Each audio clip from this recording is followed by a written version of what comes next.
तो hi guys, जय श्री राम। मेरा नाम है अभय और मैं काम करता हूँ टीसीएस में एज अ सॉफ्टवेयर इंजीनियर। आज से हम स्टार्ट कर रहे हैं 30 डेज स्प्रिंग बूट का boot camp.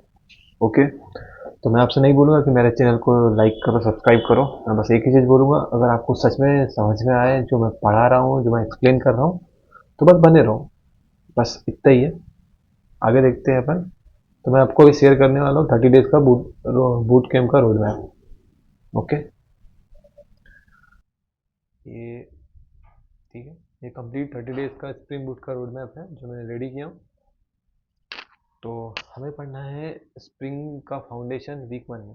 Okay, we need to complete spring boot from within 30 days because it is not a very lengthy topic.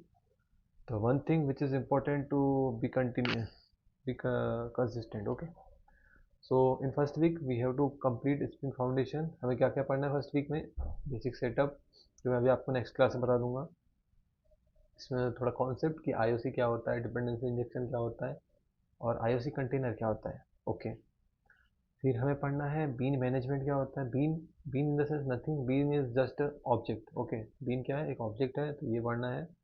फिर उसके बाद हमें पढ़ना है एनोटेशन, जो मेन मेन एनोटेशन है, और टाइम टू टाइम जब मैं आपको पढ़ाते रहूँगा तो अलग अलग एनोटेशन हम यूज़ करेंगे, तो उसके बारे में हम पढ़ते जाएंगे। ठीक है, उसके बाद हमें देखना है सबसे मेन चीज़ कि जो eight the rate spring boot application, ये स्प्रिंग बूट जब आप प्रोजेक्ट बनाओगे, तो स्प्रिंग बूट का ऐप बनाओगे, तो ये सबसे टॉप लेवल पे जहाँ पे मेन क्लास होती है उस पर लिखा होता है। तो ये करता क्या है, इसके इंटरनल और कितने एनोटेशन है ये पढ़ेंगे। उसके बाद हम एक मिनी प्रोजेक्ट बनाएंगे डे 7 में। Okay, mini project in the sense कि जो जो चीज़ हमने पढ़े हैं उस चीज़ को इम्प्लीमेंट करेंगे।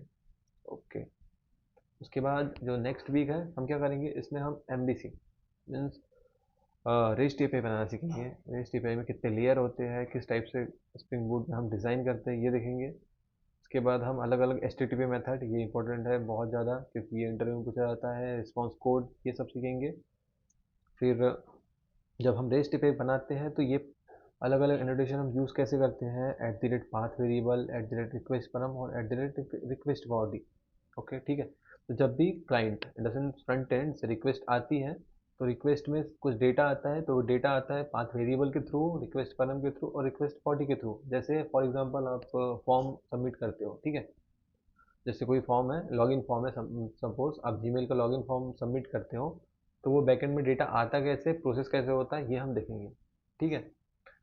फिर डेटा वैलिडेशन, फ्रंट एंड में तो वैलिडेट होता ही है डेटा, लेकिन बैक एंड में भी वैलिडेशन हमें लगाना होता है, तो ये हम देखेंगे कि एट द रेट वैलिड कैसे काम करता है, at the rate not null कैसे काम करता है, एट द रेट साइज कैसे काम करता है, एट द रेट ईमेल क्या होता है। उसके बाद हम एक्सेप्शन हैंडलिंग देखेंगे। सबसे मोस्ट इंपॉर्टेंट थिंग है exception handling, because your application should have to work. Okay, so exception handling is most important thing, we need to cover this thing also. और इन लास्ट हम फिर से एक जितनी भी चीज़ हमने सीखा है, ओके, उसके बेस पे हम एक CRUD प्रोजेक्ट बनाएंगे। CRUD मीन्स कुछ नहीं है, create read update delete. Okay, ये चार चीज़ों से मिलकर बना है CRUD, तो ये करेंगे। तो बिकॉज हमने अभी डेटाबेस नहीं पढ़ा, इसलिए हम यहाँ पे एरे और हैजमैप का यूज़ करेंगे। ओके, इसके बाद हम अगले वीक में पढ़ेंगे स्प्रिंग डेटा जेपीए। जेपीए क्या होता है? जावा परसिस्टेंट एपीआई। ओके, तो इसका बेनिफिट क्या है ये हम सीखेंगे कि हम जेपीए क्यों यूज़ करते हैं, है ना। आपने जेडीबीसी पढ़ा होगा कोर जावा में, तो हम जेपीए से भी में भी जेडीबीसी का यूज़ कर सकते हैं, ये देखेंगे। और अगर आपको ज़्यादा इजी वे में करना है तो हम सिर्फ डायरेक्ट जेपीए का देखेंगे, कैसे कैसे काम करता है, जेपीए में क्या क्या एनोटेशन होती है। और काफ़ी अच्छे लेवल पे देखेंगे कि आपको कभी कोई प्रॉब्लम ना हो। उसके बाद हम देखेंगे वीक 4 में एडवांस स्प्रिंग बूट का टॉपिक जो है, स्प्रिंग में सिक्योरिटी क्या होता है, अपन JWT टोकन पूरा अच्छे से पढ़ेंगे कि, और रोल बेस्ड ऑथेंटिकेशन ऑथराइजेशन पढ़ेंगे। ये बहुत ज़्यादा इंटरव्यू में पूछा जाता है, तो ये बहुत अच्छे से पढ़ना। हर एक चीज़ें क्लियर होनी चाहिए इसमें, क्योंकि काफ़ी बड़ा और लेंदी टॉपिक है। मैं बोलूँगा, मैंने जब तक ये पढ़ा स्प्रिंग बूट, मुझे सबसे ज़्यादा टफ लगा था स्प्रिंग का JWT मीन्स ऑथेंटिकेशन और ऑथराइजेशन। तो स्प्रिंग सिक्योरिटी और ये हम पढ़ेंगे। ठीक है।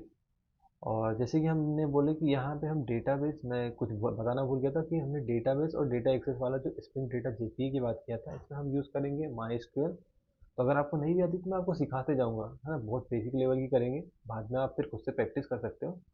तो ये करेंगे अपन फोर्थ वीक में, ये करेंगे। और जो लास्ट में हम जो चीज़ें पढ़ेंगे उससे आपको क्या बेनिफिट हुआ ये देख लीजिए। ये हम लॉम्बॉक का यूज़ करेंगे अपने प्रोजेक्ट में। डेव टूल होता है, डेव टूल मतलब क्या होता है, ऑटोमेटिक रीलोड कर देता है हमारे ऐप को। ओके, ये भी पढ़ेंगे हम। उसके बाद लॉगिन के लिए सिर्फ 4G या लॉगबैक होता है, जैसे तुम system.out.println लिख के हमेशा लॉगिन